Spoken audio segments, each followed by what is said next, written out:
What Caitlyn's done in the last 3 years, 4 years, is just mind-blowing. The way she's taken her popularity, her fame, and really moved the game forward. But the thing I love the most about her is she loves the game of basketball. She works at it. She plays at a level that no one has reached yet in the WNBA. So, to me, I think she's going to take this league as far as she wants to. Taurasi, thank you so much for being here, and it's a pleasure having you in the studio. Thank you. I'm excited to talk some basketball with you, and of course your new docu-series with Prime Video called Taurasi, which helps to kind of chronicleize your journey helping to revolutionize women's basketball. And I watched the docu-series. It's fabulous. You should be very proud of yourself. Thank you. I can imagine it probably brought up a lot of memories, a lot of reflection for you. So how was this process in making this? Yeah, it was an amazing journey. I was a little hesitant at first to do it. I've always been a little bit private about my basketball career, and it was always close to my heart because it was my story and I wanted to keep it close. But I thought it was a cool story to share to everyone where women's basketball was for the last 20 years and the ups and downs of, being a professional athlete in this country, especially in the WNBA, and having to go overseas. And it was a pretty interesting to go back and relive some of the moments that I really had put, on the back burner and stopped thinking about, and to, relive all those moments again. It was really emotional in a lot of those, different scenes. For people who maybe are just like, if they're just now hearing about you, learning about you, what do you hope that they take away from the doc more than anything, fans and naysayers? It was a long-lived basketball career. I think sometimes fans just see a little slice of your career and they think that's all of it. But I kind of lived in the generation where we had to go overseas. We played in the WNBA, played in the Olympics. It was a full-time career job for me. Like, it's the thing I loved to do the most, and wherever I could play basketball, that's where I was going. That was my number one objective, for a long time in my life. Yeah. Your freshman year at Yukon, I loved learning about that and kind of seeing the younger you. How important was that rookie year for you at Yukon and developing you into the player you ended up becoming, and your experience with Gino and the girls on that team? Yeah, that's when I think basketball got really serious for me. Growing up in LA, I always was just hooping, whether it was on the playground, at school, in my front yard. But when I got to Connecticut, this meant a lot to this program, to the state. And Coach Rima just has a different standard for you. And I didn't understand what that was. I didn't understand what hard work was, to be a great teammate, to show up to work every single day and really put everything into it. And, I thought just basketball was going to be easy the rest of my life. And that freshman year got hard really quickly. But it set up my next 3 years at Connecticut and the rest of my career. There was a certain way to do it. And I learned that there, and I took it with me everywhere I went. I love how he was like the uncle. Oh, for you. He was the uncle, hilarious. the grandpa, the disciplinarian. Yeah, he was everything. And I think he saw a little bit of himself in me, the way we grew up. Our parents coming to this country, being kids of immigrants, where as a young age you had to do a lot for yourself. And I think he saw that in myself and my family, and that's what brought us together. Yeah, and I the doc also too dove a lot into multiple different topics, but how you played overseas and how instrumental that was as well. And I don't think a lot of people understand if they've never been overseas for an extended period of time. Like, you played majority of the year over there. I think it was your agent who said it would be financially irresponsible if you didn't go. So when you look back at that versus what people have now, social media money, NIL deals, you even have domestic, like Unrivaled girls can play in. So how do you see that financial stability changing for women moving forward in the WNBA and the supplemental income? Yeah, in our era, it was to go overseas. You played the WNBA during the summer, and once that ended, you were going straight to, whether it was Russia in my case, Turkey, Spain, Italy. That's where you made most of your money. And at that time, playing year-round basketball, that's what it was about. Can you get on the best team in the world, make the most money? And I got addicted to that. I loved going over there. I loved the WNBA season would end.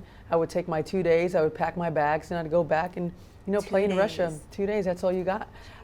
So to see where it's come in 10, 15 years, it's amazing. Because the goal was always to have the best players in the world, play in the best league, and get paid the most money. And we're still not there. There's still a lot of times, like you said, where you're making most of your money not playing basketball. Yeah. And I think that's the shift that I want to see, especially for this next generation. I was born in 95, Oh, so I okay. remember no phones. I remember Yeah. no social media. And I loved how it talked about, too, how social media has just made the platform for women nowadays so much different than what you guys had to go through. So I know I've sat back and thought this myself, but have you ever been like, man, kids these days got it so easy? Yeah, they got it easy. Good for them. We were just talking about it. Everything was hard back then. In college, coach would bring me in and go, "Did you get a free car wash?" I'm like, "Oh no, the car got washed," and I left. That's the type of stuff we had to put up with. GPAs, SATs, all these things that no one worries about now. Some carefree living for them. But like anything, the more resources, the less resourceful. I like that. So, going off that, last time you and I spoke was Zoom, and of course we chatted a little bit about Caitlyn Clark, and I feel like all of her fans are just ready at any point to come to her defense. And you didn't say anything bad about her, but when you think about these new fans being so ready to come to these girls' defenses, are you ever like, what about us? How do you feel about the generation coming to these younger girls' defense so quickly? Right. I think it's great. I think that's what makes sports great, right?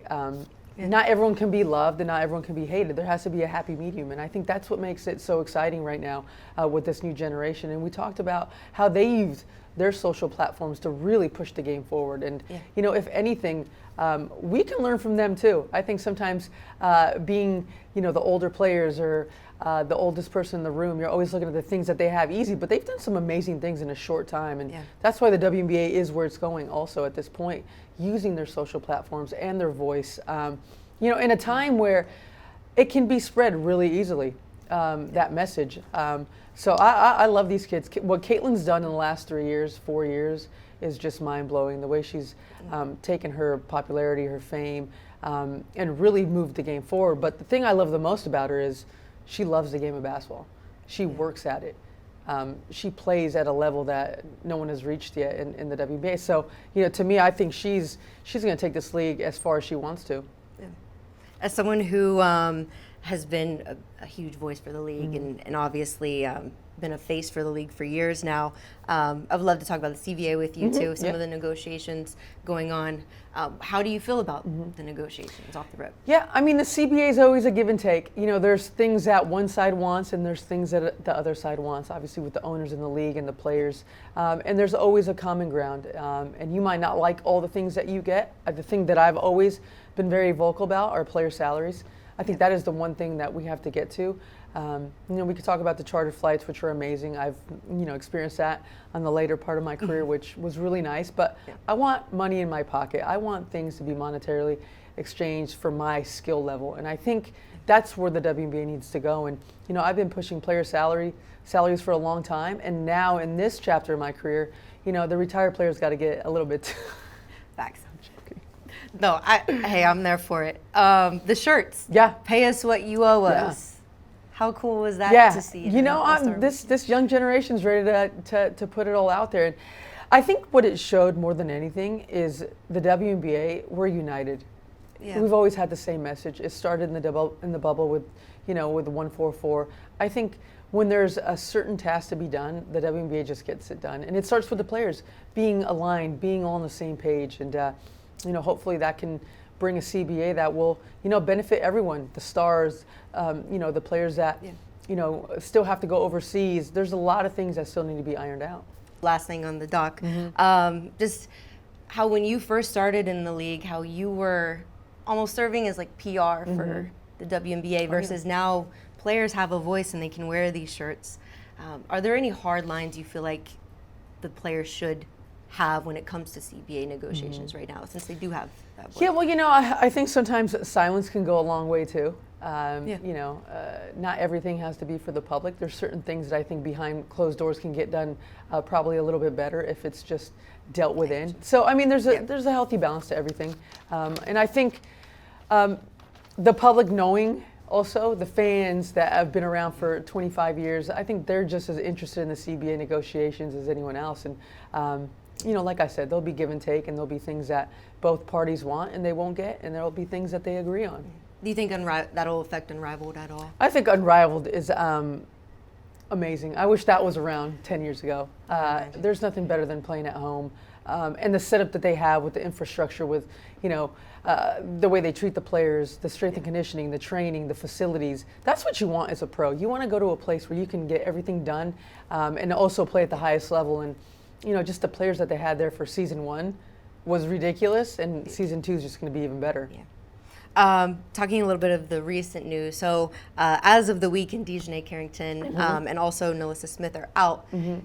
You've obviously been a big fan of any fellow Huskies. Yeah, absolutely. So Paige Beckers being on the wings, do you feel like they're setting her up to be that star player even though she's a rookie? Yeah, it's they're in an interesting place as a franchise. They're in a place of transition. Obviously, Paige and Arike are the faces of that team, and I think they're looking ahead. And sometimes, as sports fans, as fans of the Wings, you don't understand it, but if you have a long-term plan, these things will iron themselves out. And yeah, Paige is going to be amazing. She just finds a way to make any situation work. And with the draft coming up and the CBA, I think Dallas is setting themselves up in a great position to have young talent and build from that.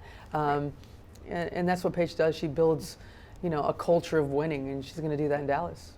For the Lynx, do you feel like adding Dejanay was that little edge to? Yeah, I mean, Dee is just one of those ferocious wing players that there's just not a lot of them in the WNBA, and she plays at that level every single time she touches the floor. So, for Minnesota, that's a big win going into the playoffs. Last few ones here for you. So the Fever they've been killing it without Caitlyn, and when she does come back, do you feel like they're going to be able to make that run in the playoffs? I would not want to play the Indiana Fever in the playoffs, especially with a healthy Caitlyn. I mean, that building, I got a little taste of it last year, and doing the Final Four, shows when she's on the court, when someone can really change the game in a couple moments like she can. She could be quiet for 10 minutes and then pop, pop, pop. It's 4 threes and the game's out of reach. And I think what the Fever are doing without her, that's going to help them in the future too, knowing that they can win a game when she's not on the court or she's not, at her best. That Fever team, I would not want to play them with a healthy Caitlyn. Okay. Fun ones here for you. If you had to draft an all-time 3-on-3 team, but it has to be somebody from a different decade. Oh, wow. Okay. Who would be behind you and why? Yeah, I'll go with Cheryl Miller. Okay. I just, loved everything about her, on the court, off the court. That's the type of teammate that I've always wanted to play with. So I'll go with Cheryl Miller. I don't know what decade that was. I'll go with Lisa Leslie in the 90s, and I'll go Maya Moore in the 2000s.